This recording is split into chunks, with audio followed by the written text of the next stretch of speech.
Well, we're only a few days into this election campaign and the economy has already emerged as the central issue. Voters are going to be asked to make a judgment. Which side do you vote in favour of being the best managers of the economy? And I want to lighten your load here, and I want to point out to you that politicians always overstate the impact that they can have on the economy. Economies manage themselves quite well. The economy is really just the sum total of all the decisions that you and I make throughout the day on how to spend our money, and the decisions that businesses make as a result about how much to invest and how many people to employ. The best thing that politicians can do is actually get out of the way. Don't impose excessive regulations. Raise taxes that we need to fund the things, the public services that we want to fund, but raise those in an efficient way.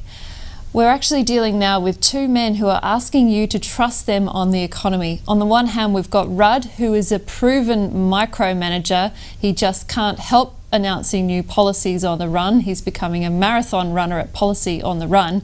And on the other hand, you've got Tony Abbott, a man who has confessed that he thinks economics is quite boring.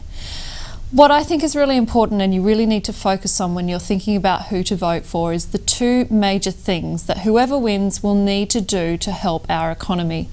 Number one, we must have a period of policy stability where policies aren't changing all the time. We really need an environment where consumers and businesses can feel confident that they can make decisions that won't be undone by government. Number two, whoever wins will need to get really serious about fixing the budget. We do have a structural issue with the budget and the ageing of the population. It's going to mean we need to spend more on the healthcare for old people, and there will be fewer young people to pay for that. We do need to decide as a nation if we want to have higher taxes or spend less on public services, because as it is, we are not raising enough money to fund the things that we are funding at the moment. This is a really difficult conversation that needs to be had. We've got two men competing to lead that debate after this election, and you will have to make a judgment call. Who do you trust?